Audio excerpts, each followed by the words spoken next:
Welcome to my channel स्वतंत्र academy study वाला।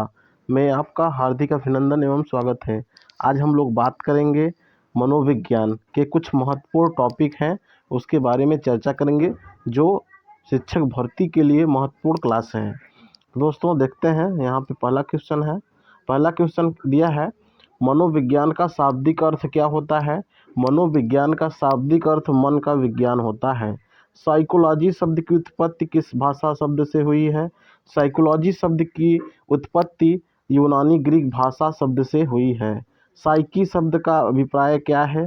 Psyche शब्द का अभिप्राय आत्मा होता है। तो दोस्तों साइकी शब्द का अभिप्राय क्या है।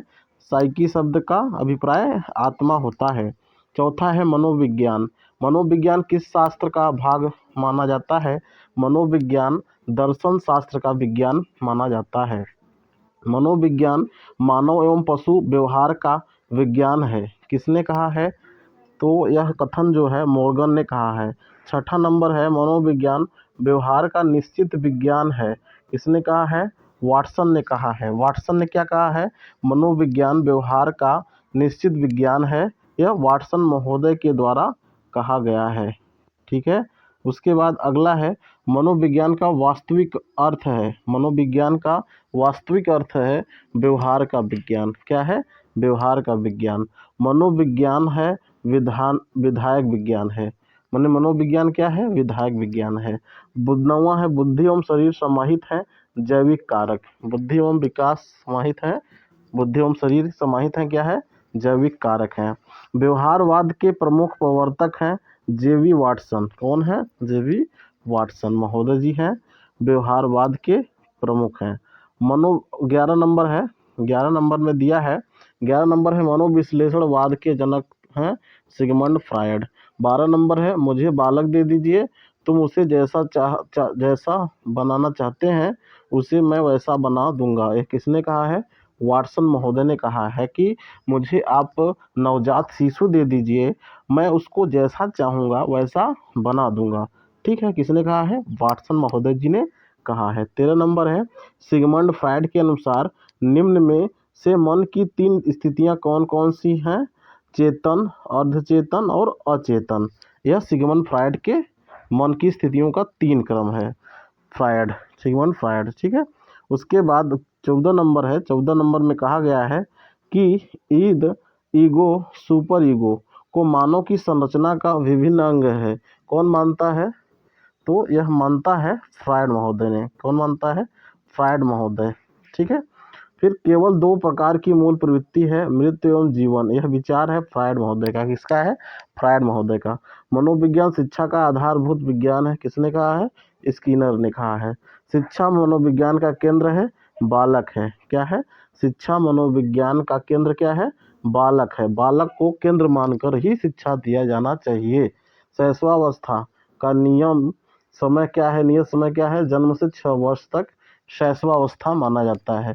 19 नंबर है, बालक के विकास की प्रक्रिया एवं विकास की शुरुआत होती है जन्म से पूर्व। मतलब किसका होता है, जन्म से पूर्व होता है। 20 नंबर है, किशोरावस्था का समय है 12 वर्ष से 18 वर्ष तक। कितना है, 12 वर्ष से 18 वर्ष तक। 21 नंबर है, 21 नंबर में कहा गया है, टर्मन के अनुसार प्रतिभाशाली बालक की बुद्धिलब्धि कितने से अधिक होती है, तो 140 से अधिक होती है प्रतिभाशाली बालक की बुद्धि लब्धि। ठीक है दोस्तों। 22 नंबर है, अधिगम का अभिप्राय है सीखना। अधिगम का अभिप्राय क्या है, अधिगम का अभिप्राय है सीखना। 23 नंबर है, अधिगम का प्रयास एवं त्रुटि सिद्धांत का प्रतिपादन किसने किया, तो यह दिया है एडवर्ड एल थॉर्नडाइक ने। व्यवहार 24 नंबर है, व्यवहार के कारण व्यवहार में परिवर्तन ही सीखना है। यह किसने कहा है, गिलफोर्ड महोदय ने कहा है। कौन कहा है, गिलफोर्ड महोदय जी कहते हैं कि व्यवहार के कारण व्यवहार में परिवर्तन ही सीखना है, गिलफोर्ड महोदय के द्वारा है। 25 नंबर है, सक्रिय अनुबंध सिद्धांत किसका कथन है, पावलाव का है। 26 नंबर है, उद्दोषण अनुक्रिया अनुबंधन सिद्धांत किसका है, थॉर्नडाइक महोदय का है। 27 नंबर, क्रिया प्रसूत अनुकूलन का सिद्धांत किसने दिया, स्किनर ने दिया। 28 नंबर है, सूर्य सिद्धांत के प्रवर्तक हैं कोहलर। किसने हैं, कोहलर ने सूर्य सिद्धांत के प्रवर्तक हैं। ठीक है। 29 नंबर है, 29 नंबर में कहा गया है, चिन्ह अधिगम सिद्धांत के प्रवर्तक कौन है, टॉलमैन है। 30 नंबर में है पावलोव अपने सिद्धांत का प्रयोग किस पर किया था? तो पावलोव ने सिद्धांत का प्रयोग कुत्ता पे किया था। 31 नंबर कोहलर ने अपने सूझ सिद्धांत में किस पर प्रयोग किया था? तो सुल्तान नामक चिंपांजी था, उसी पर कोहलर महोदय ने सूझ का सिद्धांत दिया था। 32 नंबर स्किनर ने किस पर प्रयोग किया था? स्किनर ने चूहा और कबूतर पर अपना सिद्धांत प्रयोग किया था। ठीक है, स्किनर ने किस पे किया था? चूहा और कबूतर पे किया था। फिर है 33 नंबर में है समीपता अनुबंध सिद्धांत के प्रवर्तक थे एडविन रेगुथरी। कौन है? एडविन रेगुथरी। 34 नंबर है थॉर्नडाइक ने किस पर प्रयोग में किसका प्रयोग किया है? थॉर्नडाइक ने किस पर सिद्धांत का प्रयोग किया है? थॉर्नडाइक महोदय जी बिल्ली पर प्रयोग किए हैं। 35 नंबर है प्रेरणा छात्र में रुचि उत्पन्न करने की कला है, किसने कहा है? थॉमसन महोदय ने कहा है। 36 नंबर सामाजिक प्रेरक है आत्मगौरव। कौन है? आत्मगौरव क्या है? सामाजिक प्रेरक है। ठीक है। 37 नंबर में है जैविक प्रेरक है, क्या है? जैविक प्रेरक में नींद आता है। क्या आता है? नींद। नींद क्या है? जैविक प्रेरक है। ठीक है। 38 नंबर है सीखने की खेल विधि उपयोगी है बाल्यावस्था के लिए, किसके लिए? बाल्यावस्था के लिए। 39 नंबर है पर्सनालिटी शब्द की उत्पत्ति लैटिन भाषा की किससे हुई है? तो यहाँ पे पर्सनालिटी शब्द की उत्पत्ति परसोना से हुई है। किससे हुई है? परसोना से। लैटिन भाषा का शब्द है परसोना और परसोना से बना है पर्सनालिटी। ठीक है, यहाँ पे दी गई है पर्सनालिटी शब्द की उत्पत्ति लैटिन भाषा के किस शब्द से हुई है? परसोना से हुई है। ठीक है। 41 नंबर में कहा गया है, 41 नंबर प्रश्न है व्यक्तित्व व्यक्ति के व्यवहार की एक समय विशेषता है, वुडवर्थ ने कहा है। क्या है? वुडवर्थ जी कहे हैं कि व्यक्तित्व व्यक्ति के व्यवहार की एक समय विशेषता है।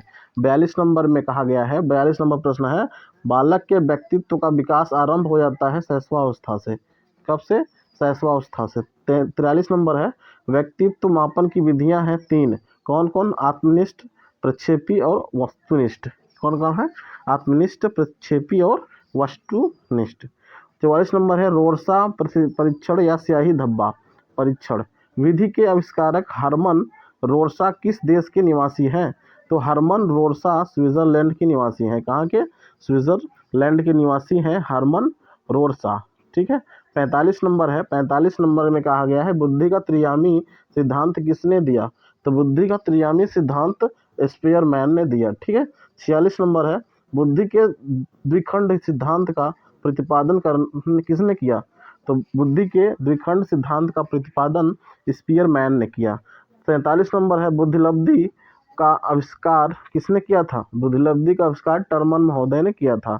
48 नंबर है, 48 नंबर में कहा गया है, 48 नंबर प्रश्न है वेरी इंपॉर्टेंट, शैशवावस्था में सीखने की प्रक्रिया का स्वरूप क्या होता है? सीखने की प्रक्रिया में तीव्रता होती है। क्या होती है? सीखने की प्रक्रिया तीव्रता होती है। मतलब शैशवावस्था में जो भी बच्चा सीखता है बहुत तेजी से सीखता है। 49 नंबर में है सन 1922 में किसने हिंदुस्तानी वीने साइमन परीक्षण का प्रकाशन किया? तो डॉक्टर C.H. राइस ने किया था। ठीक है। तो लास्ट नंबर 50 और 50 नंबर जो प्रश्न है वेरी इंपॉर्टेंट है। उसमें क्या है? टीएटी परीक्षण में कार्डों की संख्या कितनी होती है? तो कार्डों की संख्या 31 होती है। कितनी होती है? 31 होती है कार्डों की संख्या टीएटी परीक्षण में। तो दोस्तों यह क्लास आपको कैसी लगी कृपया कमेंट करके आप लोग बताएं और जो चैनल है इसको आप लोग लाइक करें, शेयर करें और कमेंट करना ना भूलें। ठीक है। अब मिलेंगे नेक्स्ट वीडियो में। आप सभी सम्मानित साथियों को बहुत बहुत धन्यवाद।